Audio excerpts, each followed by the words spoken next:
चलिए हम लोग आप क्वेश्चन नंबर करेंगे, क्वेश्चन नंबर 26। उस वीडियो में आपको दे दिया गया क्वेश्चन नंबर 24 और 25। अब इसमें आपको 26, 27 और 28 ये तीनों हम लोग बनाएंगे, ठीक है। तो 26 नंबर क्वेश्चन में क्या बोला है, पहले क्वेश्चन हम लोग देख लेते हैं एक बार, उसके बाद हम लोग सम्स को सॉल्व करेंगे। From the following information draw the balance sheet of messrs Ravi and company as on 31 March 2020। Current ratio दिया हुआ है 2:1, लिक्विड रेशियो दिया हुआ है 1:1, ठीक है। और रिटर्न ऑन कैपिटल एम्प्लॉयड दिया हुआ है 10%। रिटर्न ऑन कैपिटल एम्प्लॉयड यानी PBT divide by capital employed, इसका फॉर्मूला होता है रेशियो वाला। तो PBT divide by capital employed अगर मान के चलो दिया हुआ होगा और कोई इन्फॉर्मेशन इसमें से, तो हम लोग फॉर्मूला को यूज़ कर लेंगे।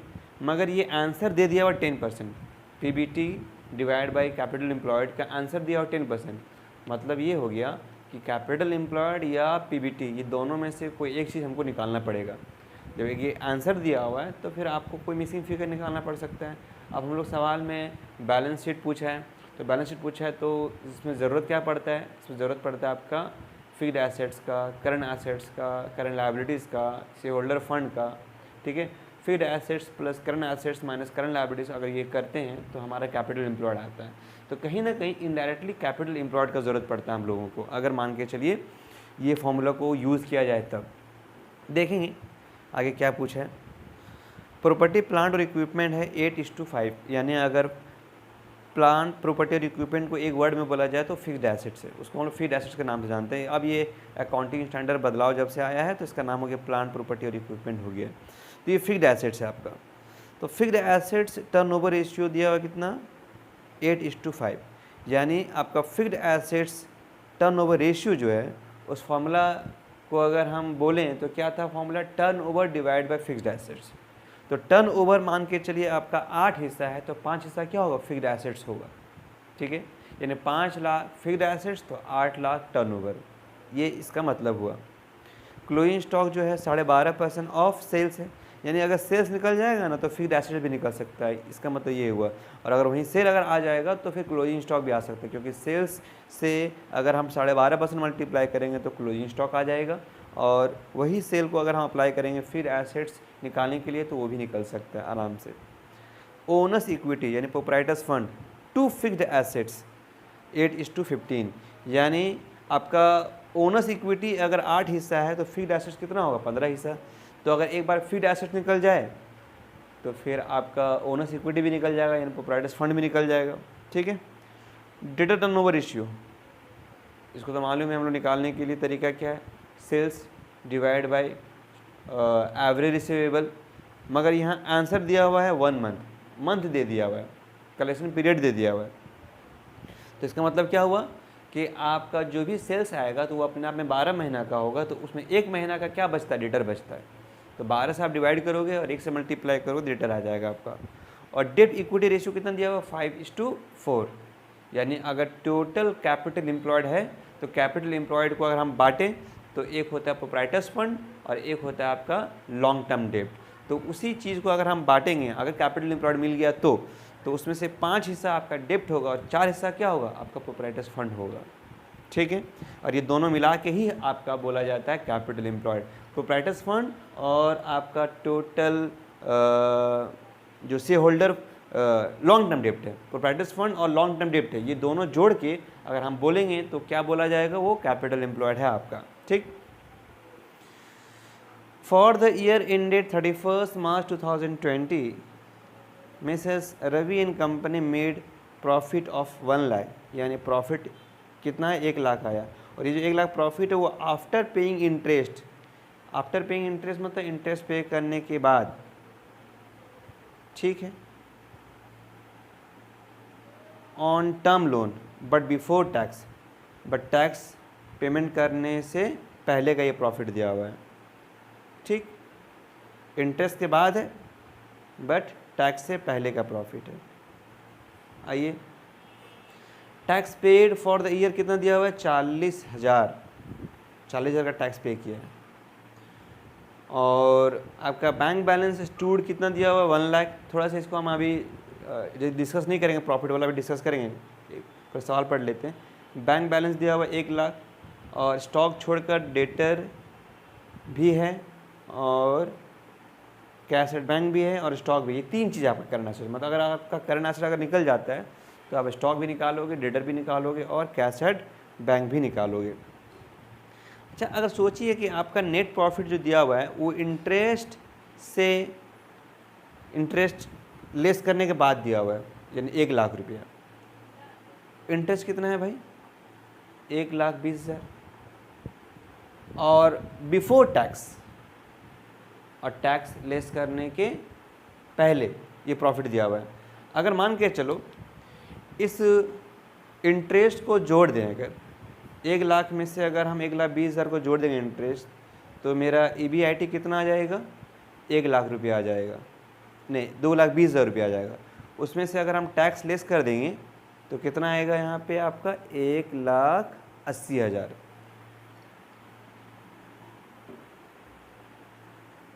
इसमें हम लोग 2 तरीके से सॉल्व कर सकते हैं। जहाँ की हमको ये जो नज़र आया कैपिटल एम्प्लॉयड का जो अमाउंट 18 लाख आंसर में जो दिया हुआ है उसको लेके हम बात कर रहे हैं। थोड़ा सा रेशियो अनसर्टेन है, ये हम पहले बता दिए आपको।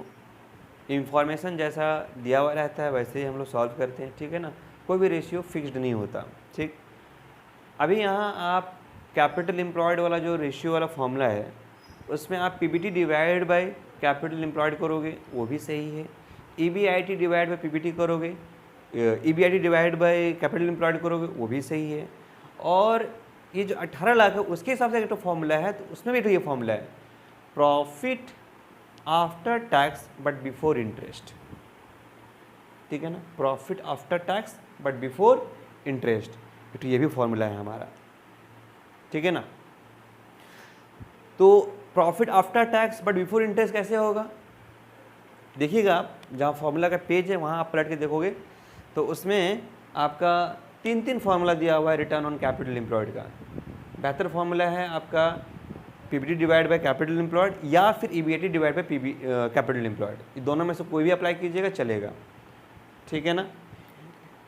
अगर टैक्स दिया हुआ है तो फिर EBIT के जगह में आप वहाँ टैक्स लेस कर दो, तो वहाँ क्या बचता है? सिर्फ EBIT के जगह में आप EBI कर सकते हो, earning before interest but after tax, ये हो सकता है, ठीक है। मतलब टैक्स लेस करने के बाद बट इंटरेस्ट से पहले, अगर टैक्स का इंफॉर्मेशन है तो। अब यहाँ सवाल में टैक्स का इंफॉर्मेशन है, अगर टैक्स का इंफॉर्मेशन नहीं रहता तो EBIT हम लोग आराम से यूज़ कर सकते थे, सिर्फ इंटरेस्ट को क्या कर देते? प्लस कर देते। बट यहाँ इंटरेस्ट प्लस तो करेंगे बट टैक्स को क्या कर देंगे? लेस कर देंगे। तो ये भी एक तो फॉर्मूला सही है हमारा। अब ये फॉर्मूला लेकर हम सम बनाएंगे तो पूरा आंसर आपका मैच होगा। अदरवाइज़ आपका PBT लेकर अगर बनाओगे तो वो भी सही होगा बट आंसर मैच नहीं होगा, मगर वो गलत नहीं होगा, याद रखिएगा। आप PBT लेके भी सम्स कर सकते हैं, वो गलत नहीं होगा, ठीक है ना, वो भी आप कर सकते हो। और हम आपको, क्योंकि आपका मेंटली ये बोलता है कि जब आंसर मैच हो जाएगा तो थोड़ा कॉन्फिडेंस ज़्यादा बिल्ड होगा, तो और क्योंकि वो भी सही है तो हम फॉलो। अगर वो गलत रहता तो हम बोलते हैं कि नहीं ठीक है आंसर मत देखो, हम जो कर रहे हैं वो कीजिए आप, तो अलग बात है। तो किताब का जो आंसर है उसको लेके हम थोड़ा सा उसी फॉर्मूला को लेके हम करते हैं, ठीक है ना। तो हम लोग स्टार्ट करते हैं। पहले कैसे स्टार्ट करेंगे? जहाँ से एब्सोल्यूट डेटा दिया हुआ रहता है हम लोग वहीं से स्टार्ट करते हैं। एब्सोल्यूट डेटा दिया हुआ आपका प्रॉफिट से, तो क्योंकि सवाल में प्रॉफिट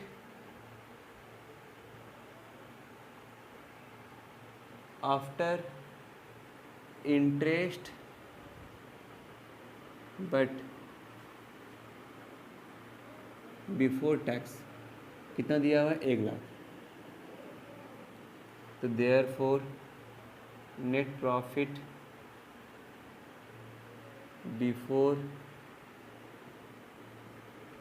इंटरेस्ट आफ्टर टैक्स कितना हुआ? But after tax 1 lakh. Net profit before interest मतलब इंटरेस्ट पहले, तो इंटरेस्ट में जोड़ दो 1,20,000, ठीक है ना। आफ्टर टैक्स मतलब इसमें टैक्स क्या कर दो? लेस कर दो। टैक्स कितना था? 40,000। अगर आप PBT वाला करते, जो किया है वो सही किया है। अगर मान के PBT वाला करते तो क्या करते आप? प्रॉफिट बिफोर टैक्स, तो यही लेके आप करते, कोई दिक्कत नहीं। डायरेक्टली कितना तो लेके करते? 1 लाख लेके करते, सवाल आपका बन जाता, सही हो जाता। बट सवाल में इंफॉर्मेशन दिया हुआ, इंटरेस्ट भी दिया हुआ है, टैक्स भी दिया हुआ है, तो कहीं ना कहीं यूज़ करना है उसको। तो जब सवाल में यूज़ करना है तो ऐसे यूज़ होगा, इंटरेस्ट को जोड़ देना है और टैक्स को लेस कर देना है, बस। ठीक, तो 1,20,000 और 1,00,000 2,20,000 माइनस 40, तो आया 1,80,000, 1,80,000। आगे अब देखो, since return on capital employed का फॉर्मूला क्या होता है? Net profit before interest but after tax divided by capital employed. और 10% ये दिया हुआ है, ये अमाउंट दिया हुआ है 1,80,000, डिवाइड बाय क्या निकालना है हमको? कैपिटल एम्प्लॉयड निकालना है। तो देयरफॉर आपका कैपिटल एम्प्लॉयड कितना होगा? कॉन्फिडेंस बिल्ड करो अपना। हम क्या बोल रहे हैं कि आप अपना मर्जी से भी अपना फार्मूला को यूज़ कर सकते हैं। पीछे फार्मूला सारा किताब का दिया हुआ है, उस फार्मूला के बेसिस पे आप करते हो तो कोई दिक्कत नहीं। जैसे बहुत लोगों को कन्फ्यूज़न ये होता है कि सर जैसे मान के चलिए फिक्स्ड एसेट टर्नओवर रेशियो, तो उसमें क्या होता है कि आप turnover divide by fixed asset भी कर सकते हैं, कॉस्ट ऑफ गुड्स सोल्ड भी कर सकते हैं। मन में ये ख्याल आता है सर टर्नओवर वर्ड है तो फिर वहाँ आप कॉस्ट ऑफ गुड्स सोल्ड क्यों बैठा सकते हैं? ये तो लॉजिक बनता नहीं है। वर्ड टर्नओवर है, कॉस्ट ऑफ गुड्स सोल्ड दे रहे हैं आप वहाँ पे, क्यों ऐसा क्यों हो रहा है? तो हम आपसे एक क्वेश्चन करते हैं कि अगर मान के चलिए स्टॉक टर्नओवर रेशियो रहता था, तो स्टॉक टर्नओवर रेशियो में आप क्या बैठाते हैं? Cost of goods sold divide by average stock. वहाँ तो सेल नहीं बैठता था, तब तो ये क्वेश्चन जहन में नहीं आया। वहाँ भी तो वर्ड है स्टॉक टर्नओवर रेशियो, तो वहाँ भी तो आप टर्नओवर वर्ड यूज़ कर रहे हैं, तो वहाँ तो सेल बैठाना चाहिए। ऐसा कोई मामला नहीं। टर्नओवर का मतलब ऑलवेज ये नहीं है कि आप सेल ही लेके करोगे, ठीक है ना। डिपेंड करता है कि कौन सा पर्टिकुलर एसेट्स किसके वजह से टर्नओवर होता है, उसका कैसे वो तब्दील होता है, बदलता है साल भर में, चेंजेस। जैसे स्टॉक का हमेशा वैल्यूएशन जो होता है वो इन्वेंट्री हमेशा कॉस्ट पे होता है, तो इसलिए वो कॉस्ट ऑफ गुड्स सोल्ड पे ले जाता है। अब सेल ये जो फिक्स्ड एसेट्स है तो कभी कभी कॉस्ट में होता है, कभी कभी मार्केट वैल्यू में होता है, कभी कॉस्ट में कभी मार्केट वैल्यू में। तो ये डिपेंड करता है कि कैसा उसका अकाउंटिंग सिस्टम है, कॉस्ट में वैल्यू कर रहा है कि मार्केट वैल्यू में वैल्यू कर रहा है। इसीलिए आपका फिक्स्ड एसेट्स हो या फिर आपका कोई डेटर वगैरह, अच्छा डेटर देखो, डेटर हमेशा कॉस्ट ऑफ गुड्स सोल्ड पे नहीं निकलता है, वो हमेशा सेल पे निकलता है। क्यों? क्योंकि डेटर सेल्स की वजह से अराइज होता है, इसलिए वो टर्नओवर पे आप डेटर पे आप सेल यूज़ करते हो। मगर जो एसेट्स है, करंट एसेट्स हो या फिक्स्ड एसेट्स हो या स्टॉक हो, कुछ भी हो, वहाँ आप सेल भी यूज़ कर सकते हैं, आप वहाँ कॉस्ट ऑफ गुड्स सोल्ड भी यूज़ कर सकते हैं। डिपेंड करता है कि उसका वैल्यूएशन किसके हिसाब से हुआ है, ठीक है ना। यहाँ कोई रिजिड वाला मामला नहीं है। तो हम क्या बोलना चाह रहे हैं कि आप फॉर्मूला एक बार देखना, जब भी कोई कन्फ्यूज़न हो कि आंसर हम लोग निकाल रहे हैं इसके वजह से तो मैच नहीं हो रहा है, सेल से निकाल रहे हैं तो मैच हो रहा है, या कॉस्ट ऑफ गुड्स सोल्ड से निकाल रहे हैं तो आंसर मैच हो रहा है, सेल से निकाल रहे हैं तो आंसर नहीं मैच हो रहा है। देख लेना पीछे जाकर कंफर्म करके कि क्या फॉर्मूला इसका ऑल्टरनेटिव दिया हुआ है, सेल वाला भी दिया हुआ है या कॉस्ट ऑफ गुड्स सोल्ड वाला भी दिया हुआ है। अगर दोनों दिया हुआ है, अगर एक के हिसाब से करने किए और बैलेंस से टैली हो गया और भले ही किताब से आंसर नहीं मैच हुआ, तो फिर आप कॉन्फिडेंट रहना आपका सवाल सही बना है, ठीक है ना। कोई ज़रूरी नहीं, ये डिपेंड करता है बुक के ऊपर, कौन सा बुक कौन सा फॉर्मूला यूज़ कर रहा है या फॉलो कर रहा है। क्लियर। कैपिटल एम्प्लॉयड, तो कैपिटल एम्प्लॉयड का अमाउंट कितना आएगा? 1,80,000 डिवाइडेड बाय 10%, तो आएगा यहाँ 18 लाख। आगे कैपिटल एम्प्लॉयड। अब हम आपको बोले थे कि कैपिटल एम्प्लॉयड में दो चीज़ों का एग्जिस्टेंस रहता है, ठीक है ना। एक रहता है लॉन्ग टर्म डेब्ट का, एक रहता है शेयर होल्डर फंड का। तो क्योंकि डेब्ट इक्विटी रेशियो दिया हुआ 5:4, डेब्ट इक्विटी सीन्स दे दे रहे हैं, इक्विटी रेशियो दिया हुआ है आपका 5:, अच्छा तो फॉर्मूला पहले बता दे रहे हैं ये क्या होता है, लॉन्ग टर्म डेब्ट divide by share holder fund, ये फॉर्मूला होता है। अब ये इसका आंसर कितना दिया हुआ है, आंसर दिया हुआ 5/4 लॉन्ग टर्म डेब्ट divide by share holder fund. अच्छा इसको देखोगे आप, इसको कोरिलेट करो, लॉन्ग टर्म डेब्ट इसके सीधा में दिया हुआ है, तो ये कितना हिस्सा है, 5 हिस्सा है, और शेयर होल्डर फंड के हिस्सा में कितना है, 4। तो 5 हिस्सा आपका लॉन्ग टर्म डेब्ट हो गया, 4 हिस्सा हो गया आपका शेयर होल्डर फंड। ये 5 लॉन्ग टर्म डेब्ट, 4 शेयर होल्डर फंड, ये दोनों मिला के होता है कैपिटल एम्प्लॉयड। तो टोटल कैपिटल एम्प्लॉयड कितना होगा, ये 9 हिस्सा होगा। तो हम लोग क्या बोल सकते हैं कि कैपिटल एम्प्लॉयड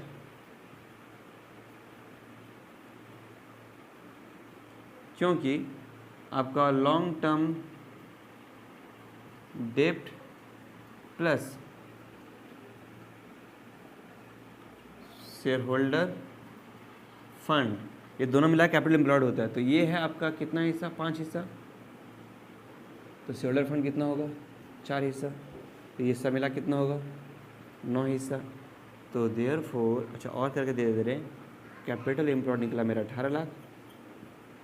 लॉन्ग टर्म डेब्ट आपका है कितना है, वो भी तो निकालना बाकी है। लॉन्ग टर्म डेब्ट 5 हिस्सा निकल जाएगा। अच्छा ये अपने आप में 9 हिस्सा, इसको लिख दे रहे ब्रैकेट में, प्लस शेयर होल्डर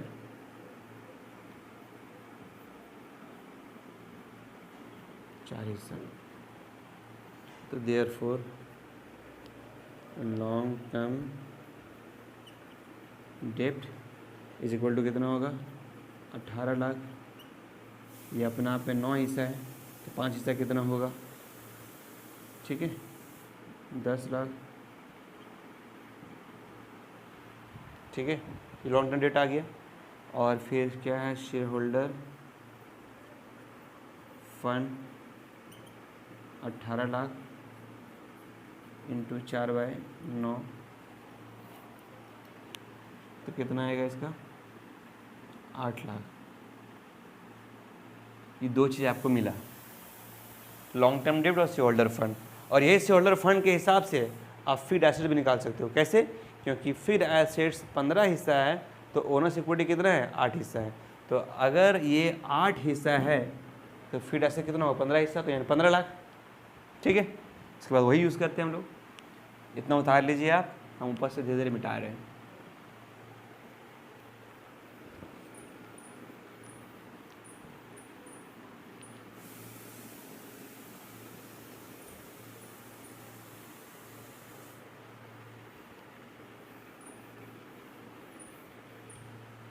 देखिए, since proprietors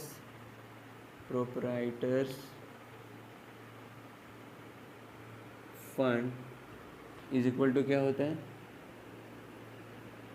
proprietors fund divide by fixed assets, directly दिया हुआ ये कितना है, 8/15, 8/15, हाँ ठीक है ना। और प्रोप्राइटर्स फंड कितना निकला अभी जस्ट, अच्छा प्रोप्राइटर्स फंड मतलब शेयर होल्डर फंड, तो 8 lakh divided by fixed assets, पूरा लिखिएगा आप लोग, फिक्स्ड एसेट्स 8/15, इसको सॉल्व करेंगे तो क्या आ जाएगा, फिक्स्ड एसेट्स आ जाएगा। तो फिक्स्ड एसेट्स कैसे आएगा भाई, तो therefore fixed assets is equal to, ये मल्टीप्लाई हुआ इससे और 8 डिवाइड हो जाएगा, तो कितना होगा, 8 लाख डिवाइडेड बाय, ये multiply by 15 divide by 8, 15 lakh आ गया फिक्स्ड एसेट्स।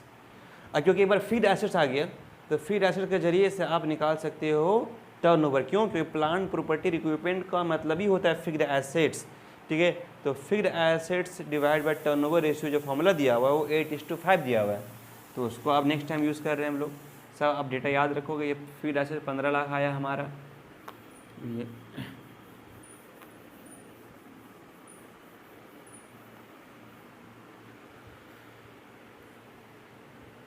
फिक्स्ड एसेट्स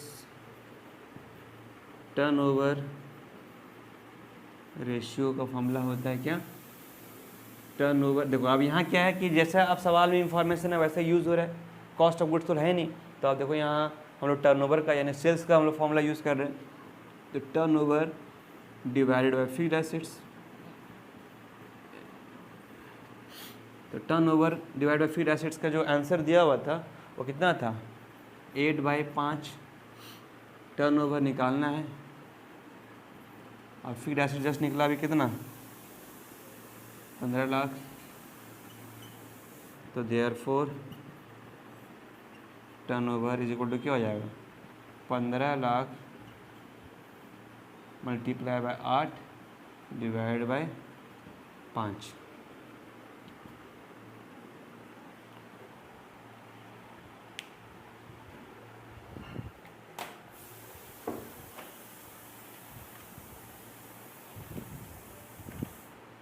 कितना आएगा, 15 lakh divided by 5 into 8, 24 lakh turnover आएगा। ठीक है, यानी सेल आ गया। सेल जब आ गया तो आप आराम से क्लोजिंग स्टॉक भी निकाल सकते हैं और आराम से आप डेटर भी निकाल सकते हैं। तो पहले हम क्लोजिंग स्टॉक निकाल दे रहे हैं। बैलेंस शीट का हम नहीं बनाएंगे, आप बनाओगे खुद से। क्लोजिंग स्टॉक, क्लोजिंग स्टॉक कितना आएगा, 24 लाख का कितना परसेंट, 12.5% इंटू 12.5%, 3 लाख रुपये आया क्लोजिंग स्टॉक। अब डेटर, डेटर आएगा कि ये जो 24 लाख जो सेल है ये एक्चुअली में 12 महीने का सेल है, तो 1 महीना कितना होगा, तो डेटर भी आ गया 2 लाख, क्योंकि डेटर 1 महीना का बचता है हमारे पास, 2 लाख होगा sir. 24 lakh divide bye 12 into 1, 2 lakh, ये आ गया डेटर भी। ये आपके लिए इम्पोर्टेंट डेटा है।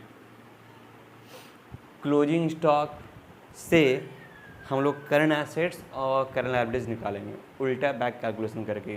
क्यों, क्योंकि करंट रेशियो दिया हुआ है, क्विक रेशियो दिया हुआ है, तो क्विक रेशियो में आप क्या यूज़ करोगे, क्लोजिंग स्टॉक, और करंट एसेट्स और करंट लायबिलिटीज उसके ज़रिए से निकालोगे। कैसे, आप थोड़ा सा देखिएगा, हम इसको मिटा रहे हैं, बता लिए होंगे आई होप। ठीक है,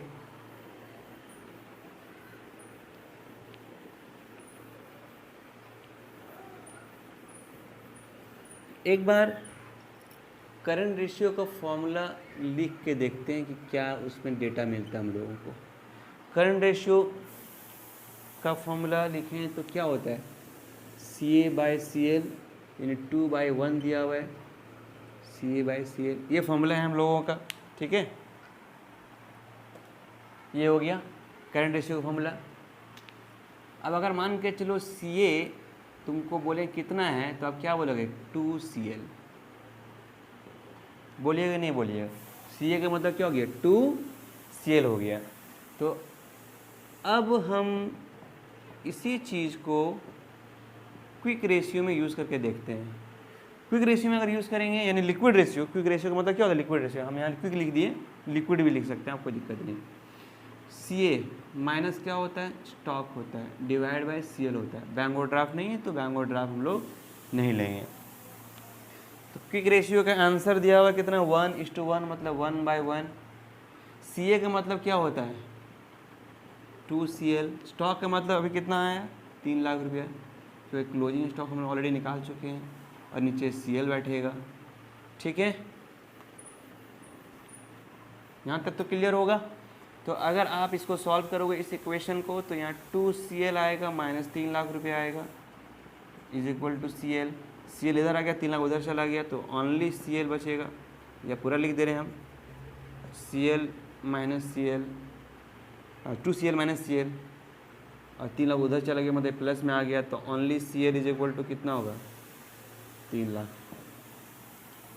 अब क्लोजिंग स्टॉक दिया हुआ तो CL निकालिए आप, क्योंकि CL आ गया मेरे पास, तो CL के जरिए से आप CA भी निकाल सकते हैं। क्यों, क्योंकि CA का मतलब होता है 2CL।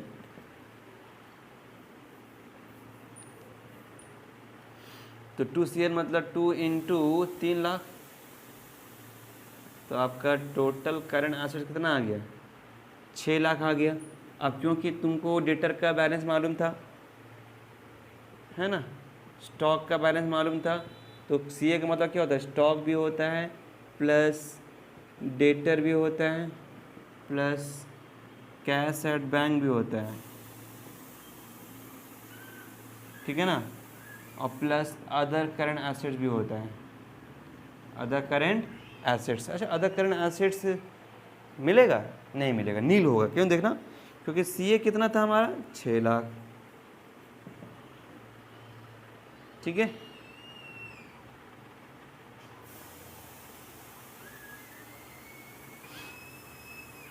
स्टॉक कितना निकला था हमारा, 3 लाख, डेटर कितना था, 2 लाख, कैश बैंक कितना था, 1 लाख, तो अदर करंट एसेट्स कितना आएगा, नील।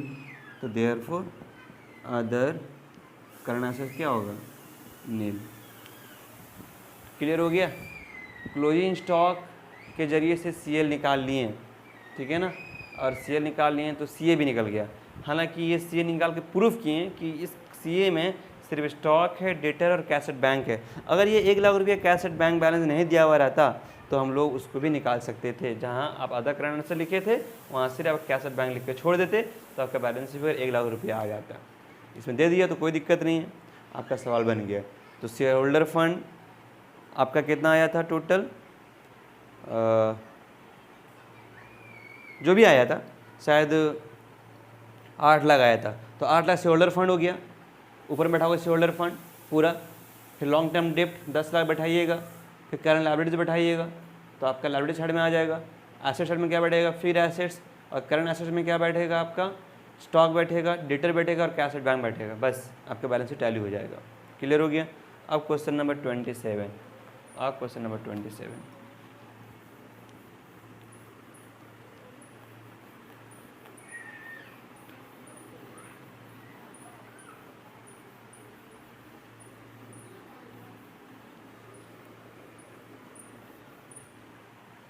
डी क्वेश्चन नंबर 27, छोटा सम से जल्दी बन जाएगा। The relevant ratio of the firm are as follows. अच्छा, ऊपर में इक्विटी दिया हुआ था 1 लाख, बैलेंस शीट बनाना है इसमें भी। करंट डेप्ट टू टोटल डेप्ट, यानी करंट एसेट डेप्ट यानी करंट लायबिलिटीज। करंट डेप्ट का मतलब क्या होता है, करंट लायबिलिटीज। तो करंट लायबिलिटीज जो है आपका 0.4 पैसे है। अगर 1 रुपया टोटल डेप्ट है तो उसमें से 40 पैसा क्या होगा, आपका करंट डेप्ट होगा, करंट लायबिलिटीज होगा। तो लॉन्ग टर्म लायबिलिटी कितना होगा, 60 पैसा होगा। तो टोटल डेप्ट का 60 पैसा लॉन्ग टर्म और 40 पैसा शॉर्ट टर्म यानी करंट। टोटल डेप्ट to owners equity, total liability to owners equity 60 पैसा है। Plant property equipment to owners equity यानी fixed assets to owners equity, तो fixed assets to owner equity कितना होगा, 60 पैसा। यानी अगर आपका 60 पैसा फिक्स्ड एसेट्स है तो 1 रुपया क्या होगा, ओनर्स इक्विटी होगा। और टोटल एसेट्स टर्नओवर कितना दिया हुआ है, 2 टाइम्स, और इन्वेंट्री टर्नओवर कितना दिया हुआ है, 8 टाइम्स। अच्छा, ठीक है। आपका जो डेटा दिया हुआ है उसी के जरिए से हम लोग सॉल्व करते हैं। फिक्स्ड एसेट्स, यहाँ प्लांट प्रॉपर्टी इक्विपमेंट का जगह में लिखें fixed assets divide by owners equity यानी proprietors fund. Proprietors fund is equal to कितना दिया हुआ है, 0.60 पैसा डिवाइड बाई 1 रुपया। एकदम देखिएगा वही लिखा हुआ है, 0.60 पैसा डिवाइड बाई 1। अब इसमें से फिक्स्ड एसेट्स नहीं दिया हुआ है, कोई दिक्कत नहीं। प्रोप्राइटर्स फंड दिया हुआ है कितना रुपया, 1 लाख, 0.61। तो आप इससे के जरिए से क्या निकाल सकते हो, फिक्स्ड एसेट निकाल सकते हो। फिक्स्ड एसेट कैसे आएगा, 1 लाख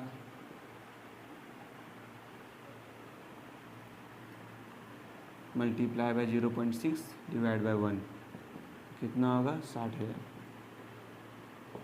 आ गया फिक्स्ड एसेट्स। और फिक्स्ड एसेट्स के जरिए से आप इन्वेंट्री निकाल सकते हो या टर्नओवर निकाल सकते हो। अच्छा अच्छा अच्छा, चलो पहले ये निकाल लें, कोई दिक्कत नहीं है। एक बार ना हम लोग करंट डेब्ट टू टोटल डेब्ट निकाल लेंगे और टोटल डेब्ट टू ओनर्स इक्विटी निकाल ले रहे हैं। पहले हम लोग टोटल डेब्ट टू ओनर्स इक्विटी निकालना चाहिए था, ठीक है ना। हम नंबरिंग कर देंगे, उसी हिसाब से आप उतार सकते हो।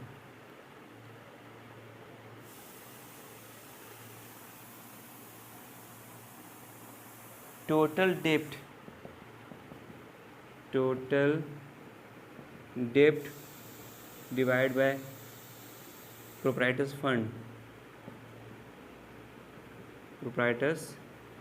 फंड कितना दिया हुआ है, वो भी शायद 60 पैसे ही दिया हुआ है, 0.6, ठीक है, डिवाइड बाय 1। तो टोटल डेब्ट निकालना है,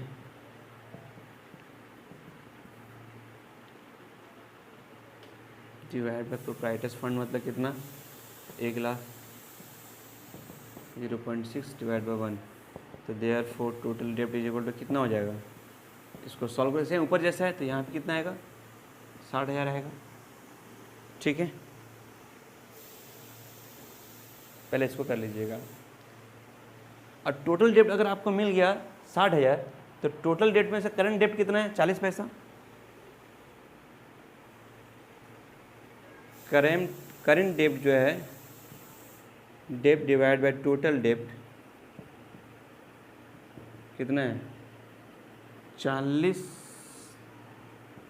पैसा डिवाइड बाय 1, ये ना हुआ। टोटल डेब्ट अगर एक हिस्सा है तो करंट डेब्ट कितना हो गया, 40 पैसा। और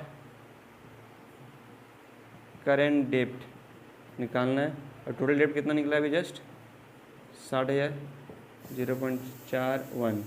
तो देयरफॉर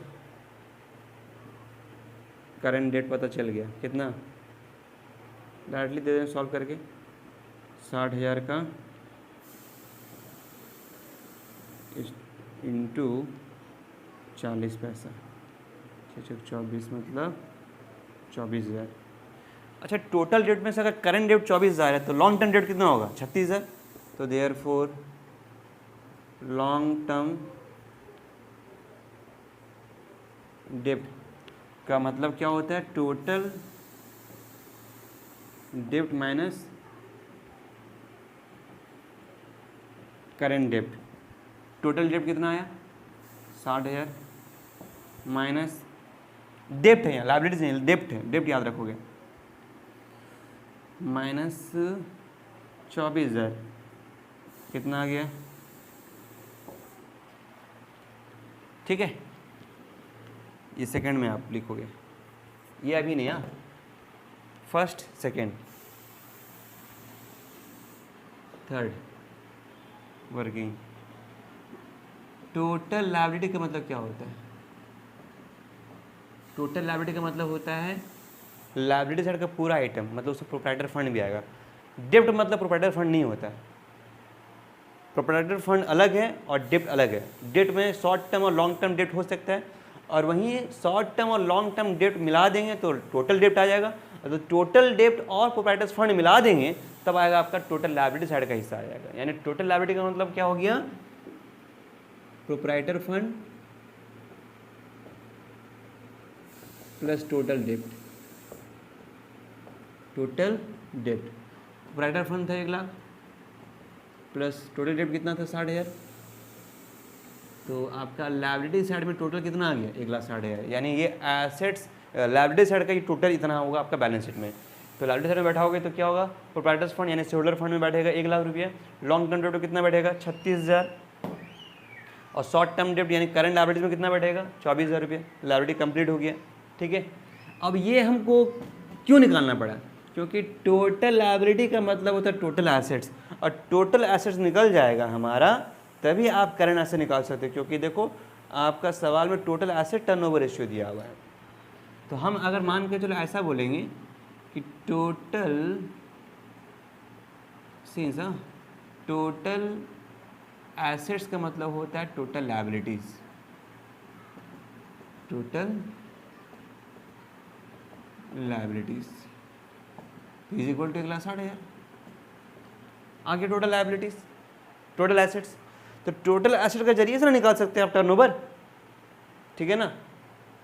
तो एक बार ना टोटल एसेट अगर आ गया तो देयरफॉर आप, तो ये हो गया 4 नंबर पार्ट, 1 2 3 4, ठीक है। तो इसमें से आप क्या निकालोगे, 5 नंबर, ये हो जाएगा 5, तब दोगे यहाँ 6, 1 2 3 4 5 और ये 6 बैठेगा। तो अगर मान के चलिए आपका फिक्स्ड एसेट्स कितना आया, 60,000 आया, तो टोटल एसेट्स का मतलब क्या होता है, 6 दे के देंगे। टोटल एसेट्स का मतलब होता है आपका fixed assets plus current assets. अब क्योंकि फिक्स्ड एसेट्स आपको, टोटल एसेट आपको मालूम है 1,60,000, फिक्स्ड एसेट भी मालूम है कितना, 60,000 रुपया। तो therefore current assets is equal to 1,60,000 minus 60,000, कितना बचेगा, 1,00,000, ठीक है। अब यहाँ देखो टोटल एसेट्स टर्नओवर रेशियो दिया हुआ 2 times, total assets turnover ratio दिया हुआ कितना, 2 टाइम्स। इसका फॉर्मूला क्या होता है, turnover divide by total assets. तो क्योंकि ये दिया हुआ 2 टाइम्स, टर्नओवर मालूम नहीं है, तो टोटल एसेट कितना निकला था, 1,60,000। अब अगर मान के चलो सिर्फ टर्नओवर अगर आपको चाहिए तो 1,60,000 इंटू कितना कर दोगे, 2, कितना बैठेगा यहाँ, 3,20,000। अब एक बार जब टर्नओवर मिल गया तो अब इस टर्नओवर से आराम से इन्वेंट्री टर्नओवर निकाल सकते हो। अब देखो ना, इन्वेंट्री टर्नओवर का मतलब क्या होता है, स्टॉक टर्नओवर। तो स्टॉक टर्नओवर में आप cost of goods sold use नहीं कर सकते, यहाँ आपको सेल ही यूज़ करना पड़ेगा, क्योंकि डेटा नहीं है। तो जो डेटा नहीं दिया हुआ रहेगा तो आपको मजबूरी में आपको टर्नओवर बैठाना पड़ेगा। इसलिए बोले ना रेशियो फिक्स्ड नहीं होता। तो आप इन्वेंट्री, ये 8 नंबर, इन्वेंट्री टर्नओवर रेशियो का फॉर्मूला क्या बैठाएंगे, टर्नओवर डिवाइड बाय इन्वेंट्री यानी closing stock,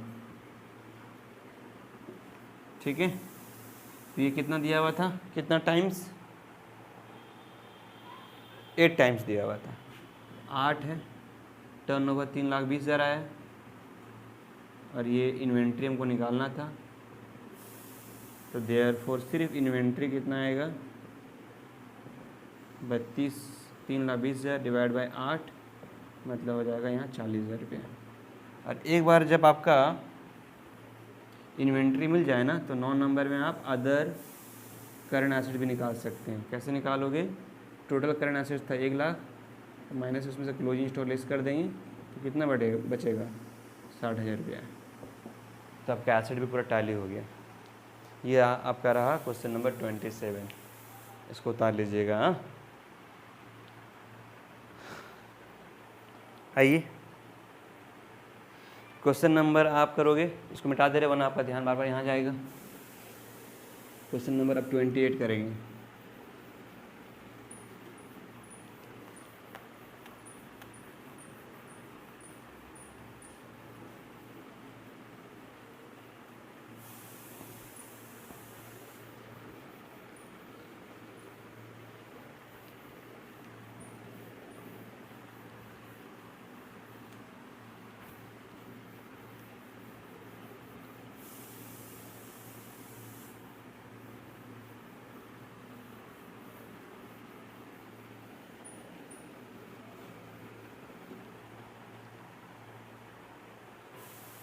twenty 8 number question देखो, करंट रेशियो दिया हुआ है 2.5:1, लिक्विड रेशियो दिया 1.5, वर्किंग कैपिटल दे दिया। तो वर्किंग कैपिटल दे दिया मतलब आराम से आप CA निकाल सकते हो, CL निकाल सकते हो, क्लोजिंग स्टॉक निकाल सकते हो, सब निकल जाएगा। और ये जो वर्किंग कैपिटल दिया 3 लाख रुपया, वो जो है वो अपने आप में 25% ऑफ शेयर होल्डर फंड है। तो अब इस 3 लाख में से अगर आप 25% डिवाइड कर दोगे और 100 से मल्टीप्लाई कर दोगे तो आपका शेयर होल्डर फंड भी आ जाएगा, ठीक है। Cost of sales divide by closing stock दिया हुआ है 6 टाइम्स, तो कॉस्ट ऑफ सेल भी निकाल सकते हैं इससे आप। क्लोजिंग स्टॉक क्योंकि लिक्विड रेशियो से निकल ही जाएगा तो कॉस्ट ऑफ गुड्स सोल्ड निकल गया। और ग्रॉस प्रॉफिट रेशियो दिया हुआ है 25%, 25% मतलब कुछ नहीं लिखा हुआ, मतलब ऑन सेल में दिया हुआ है, तो ऑन कॉस्ट में अगर हमको यूज़ करना पड़ा तो कितना यूज़ होगा 33.33%, क्योंकि 25% on sale is equal to होता है 33.33% ऑन कॉस्ट। और डेटर कलेक्शन पीरियड दिया हुआ है आपका 1 मंथ, तो मतलब सेल से 12 डिवाइड करेंगे और 1 से मल्टीप्लाई करेंगे तो डेटर भी आ जाएगा। और रिजर्व एंड सरप्लस कितना है 33% है, किसका, शेयर होल्डर फंड का। तो शेयर होल्डर फंड में से हम लोग 33% मल्टीप्लाई कर देंगे तो रिजर्व एंड सरप्लस आ जाएगा, और उसको आप लेस कर देंगे शेयर होल्डर फंड से तो इक्विटी शेयर कैपिटल आ जाएगा, और बैंक ओवरड्राफ्ट आपका नहीं है। ठीक है, तो बस ये भी तुरंत बन जाएगा सम्स, ईजी सम से बाकी सम से।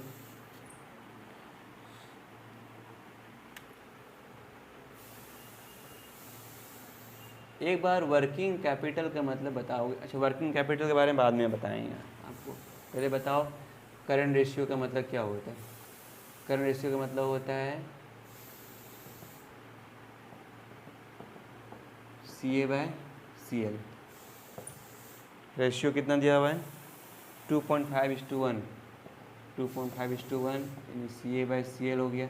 यहाँ CA का मतलब हो जाएगा 2.5 CL, 2.5 CL।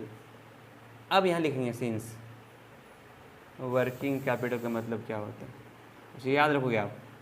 CA का मतलब, वर्किंग कैपिटल का मतलब क्या होता है CA-CL।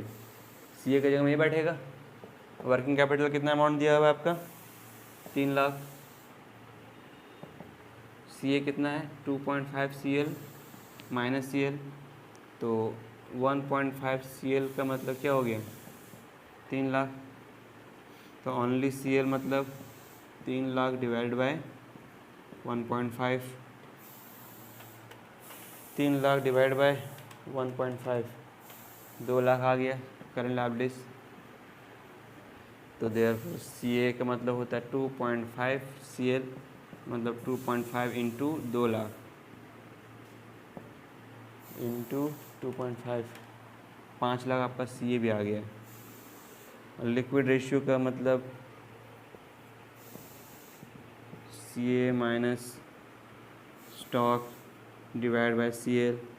लिक्विड रेशियो का आंसर कितना दिया हुआ था 1.5 डिवाइड बाय 1, CA मतलब 5 लाख। अब इसमें स्टॉक आपको निकालना है, स्टॉक और करंट लायबिलिटी कितना दिया हुआ था 2 लाख रुपये दिया हुआ था। ठीक है ना, मल्टीप्लाई हुआ तो 5 लाख माइनस स्टॉक 2, और ये कितना बचेगा 3 लाख। तो सिर्फ स्टॉक का मतलब हो गया 5 लाख माइनस 3 लाख, कितना बचेगा यहाँ 2 लाख। स्टॉक आ गया। अब स्टॉक जैसे आ जाएगा आपका तो इससे आराम से आप कॉस्ट ऑफ सेल भी निकाल सकते हैं। Cost of sale divide by closing stock is equal to कितना दिया हुआ है 6 टाइम्स, 6 टाइम। ठीक है ना, तो कॉस्ट ऑफ सेल निकालना है डिवाइड बाय क्लोजिंग स्टॉक कितना आया यहाँ 2 लाख आया। ठीक है 6, तो यानी आपका कॉस्ट ऑफ सेल हो गया 12 लाख। ठीक है, अब क्योंकि सवाल में जीपी रेशियो दिया हुआ है, since GP ratio is 25% on sale दिया हुआ है तो is equal to 33.33% on cost हो जाएगा। तो therefore GP is equal to क्या होगा 12 लाख इंटू 33.33%, मतलब यहाँ 4 लाख आया जीपी। तो अब सेल अगर निकालना हुआ तो कॉस्ट ऑफ सेल प्लस क्या हो जाएगा जीपी होगा। कॉस्ट ऑफ सेल आपका 12 लाख दिया हुआ है, जीपी 4 लाख निकला, तो सेल कितना हो जाएगा 16 लाख। जब आपका सेल अगर पता चल ही गया है तो आराम से आप डेटर निकाल सकते हो। तो डेटर 16 लाख जो दिया हुआ है, कितना महीने का सेल्स दिया हुआ है 12 महीने का। डेटर कितना बचता है हमारा, डेटर का टाइम पीरियड है 1 मंथ, तो 1 मल्टीप्लाई कर देंगे तो कितना आ जाएगा एक बार देखो तो 16 लाख डिवाइड बाई 12 इंटू 1, 1,33,333। तो देयरफॉर अदर करंट एसेट्स या बैंक जो भी है, आप कुछ भी लिखिएगा चलेगा। कैश एंड कैश इक्विवेलेंट भी ले सकते हैं, या अदर करंट एसेट भी ले सकते हैं। तो सीए से अगर स्टॉक लेस होगा और डेटर भी लेस होगा, क्योंकि स्टॉक भी पता चल चुका है, डेटर भी पता चल चुका है, तो आपका अदर करंट एसेट पता चल जाएगा। 5 लाख आपका करंट एसेट्स था, 5 लाख में से अब स्टॉक कितना माइनस करोगे, 2 लाख, और डेटर कितना माइनस करोगे, 1,33,333। 2 लाख 1,66,000 कर दे रहे हैं 12, 5 लाख माइनस 1,33,333 माइनस 2 लाख, 1,66,667। ठीक है।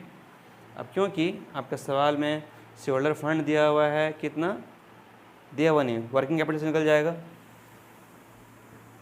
शेयर होल्डर फंड डायरेक्टली निकाल दो ना, share holder fund is equal to क्या होगा, 3 लाख अपने आप में 25% है, तो ये 25 से डिवाइड होगा, 100 से मल्टीप्लाई होगा, तो आपका कितना आ जाएगा, 12 लाख आ जाएगा शेयर होल्डर फंड। जो शेयर होल्डर फंड आ गया इसमें से, तो इसमें से आप रिजर्व एंड सरप्लस निकाल, therefore reserve and surplus 12 lakh का कितना 33%, तो कितना आएगा 4 लाख। तो देयरफॉर शेयर कैपिटल का मतलब क्या होगा, 12 लाख में रिजर्व एंड सरप्लस लेस कर दो 4 लाख, तो कितना आएगा यहाँ 8 लाख।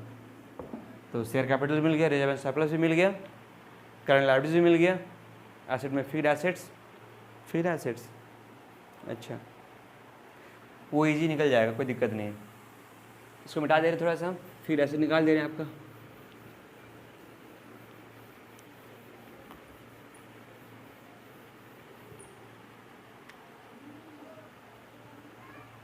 शेयर होल्डर फंड को हम लोग नेटवर्थ भी बोलते हैं, याद है ना।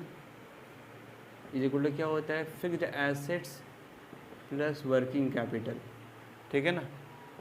तो आपका शेयर होल्डर फंड कितना मिल गया है, 12 लाख। फिक्स्ड एसेट्स नहीं मालूम, वर्किंग कैपिटल मालूम है, वर्किंग कैपिटल कितना था 3 लाख, ठीक है। तो देयरफॉर फिक्स्ड एसेट्स आ जाएगा 12 लाख माइनस 3 लाख, तो कितना आ जाएगा 9 लाख। फिक्स्ड एसेट भी मिल गया, डन। तो इसका बैलेंस शीट बना लीजिएगा। फिर हम लोग नेक्स्ट क्लास में हम लोग बैलेंस शीट के साथ साथ पीएल अकाउंट, ट्रेडिंग अकाउंट भी सीखेंगे बनाने के लिए। तो ट्रेडिंग पीएल बनाने के बाद फिर बैलेंस शीट बनेगा, तब जाके आपका एक तो कंप्लीट सम होगा, ठीक है ना। वो नेक्स्ट क्लास का टॉपिक है। और फिर एक बार हम लोग करेंगे प्रोप्राइटर्स फंड वाला, वो भी आपका एक अलग टॉपिक है। तो इसके बाद हम लोग का रेशियो चैप्टर ख़त्म होगा। आज के लिए इतना, थैंक यू।